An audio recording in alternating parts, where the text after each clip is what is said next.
જય શ્રી કૃષ્ણ। આજના વિડીયોમાં આપણે જાણીશું જેઠ માસના કૃષ્ણ પક્ષની યોગીની એકાદશી ક્યારે છે, તારીખ 10 જુલાઈ કે તારીખ 11 જુલાઈએ। આ વ્રતની વિધિ, પારણનો મુહૂર્ત અને એકાદશી વ્રતનો મહિમા સાંભળીશું।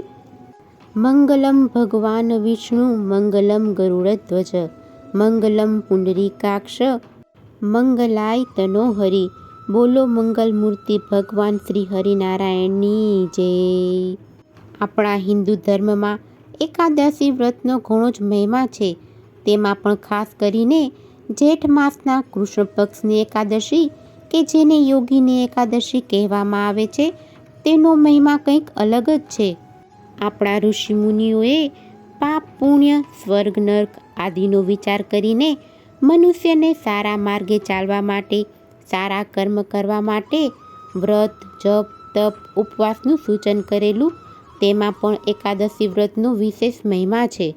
તેમાં પણ આ યોગીની એકાદશીનું વ્રત જે અત્યંત પુણ્યદાયી વ્રત છે। આ વ્રત કરવાથી ભક્તોના તમામ કષ્ટો અને પાપ હરી ભગવાન તેમનું કલ્યાણ કરે છે। હવે જાણી લઈએ કે આ એકાદશીની તિથિ ક્યારે પડે છે। જેઠ માસના કૃષ્ણ પક્ષની યોગીની એકાદશીનો પ્રારંભ તારીખ 10 જુલાઈ 2026 શુક્રવારે સવારે લગભગ 8:10 આજુબાજુ આ તિથિ શરૂ થાય છે અને આ તિથિ પૂર્ણ 11 જુલાઈ 2026 શનિવારે વહેલી સવારે લગભગ 5:23 આજુબાજુ પૂર્ણ થાય છે। એકાદશીનું વ્રત હંમેશા ઉદયા તિથિ અનુસાર કરવાનું હોય છે, પરંતુ આ 2 દિવસમાંથી એકે દિવસ સૂર્યોદયની તિથિ આવતી નથી।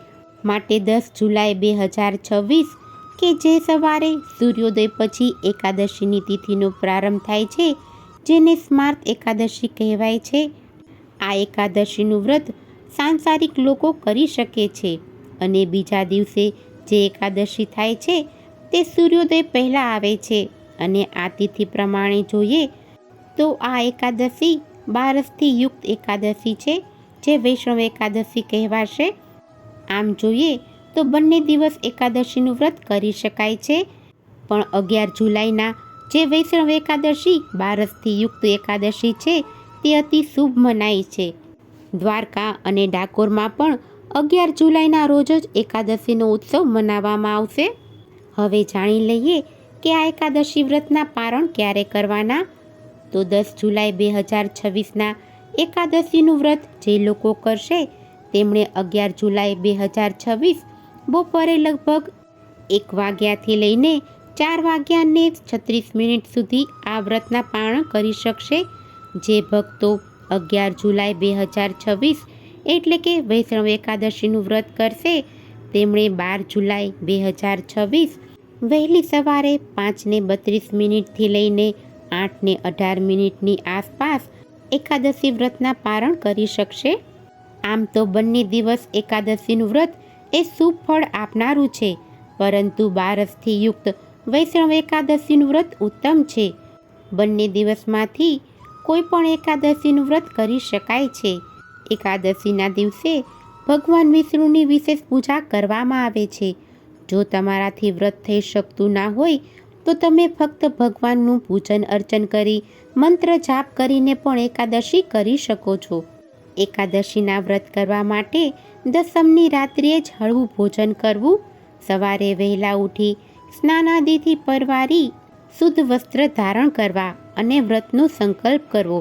આપણા ઘરના મંદિરમાં ભગવાનનું જે પણ સ્વરૂપ હોય તેની વિધિવત પૂજા કરવી, પંચામૃત શુદ્ધ જળથી સ્નાન કરાવી, ધૂપ દીપ નૈવેદ્યથી પૂજન કરવું, આરતી કરવી અને ભોગ ધરાવવો।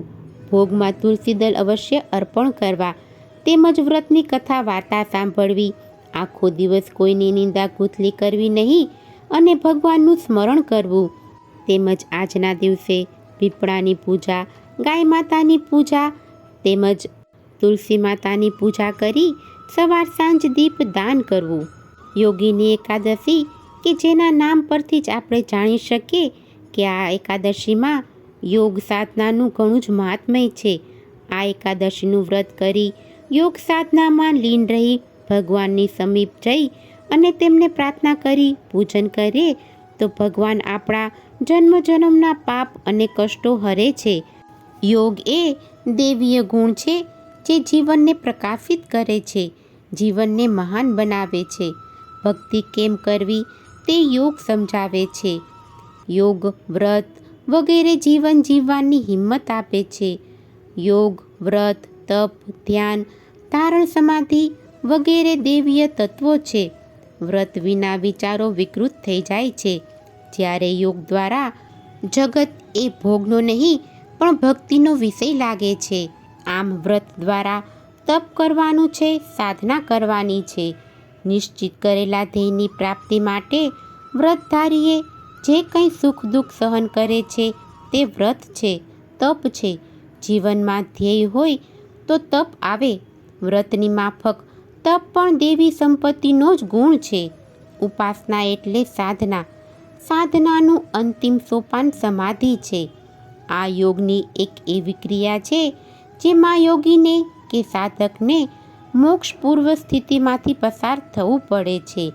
આમ આ યોગીની એકાદશી જે પરમ મોક્ષ આપનારી છે. આ એકાદશીનું વ્રત કરવાથી 88,000 બ્રાહ્મણોને ભોજન કરાવ્યાનું ફળ મળે છે. આ એકાદશી મહાપુણ્યદાયક અને પાપનાશીની ગણાય છે. આમ યોગીની એકાદશીના દિવસે ભૂખ્યા રહેવાય કે ન રહેવાય તેની ચિંતા ન કરવી. મનથી પ્રભુનું સ્મરણ કરતા રહેવું. મનમાં પ્રભુને બિરાજિત કરવા, ધર્મમય જીવન જીવવું અને પ્રભુનું નામ સ્મરણ કરવું. આથી પ્રભુની નજીક રહી તેમને પ્રસન્ન કરી શકાય છે. પ્રભુને પ્રસન્ન કરવા માટે તેમના મંત્રનો જાપ 108 વાર કરવો અને તેમને પ્રણામ કરવા, ભૂલ બદલ ક્ષમા યાચના કરવી. બોલો લક્ષ્મીપતિ ભગવાન શ્રી હરિનારાયણની જય. જો તમને આજનો આ વિડીયો પસંદ આવ્યો હોય તો એક લાઈક આપી ચેનલને સબસ્ક્રાઈબ કરો. આજનો આ વિડીયો સાંભળવા બદલ આપનો ખૂબ ખૂબ આભાર. જય શ્રી કૃષ્ણ.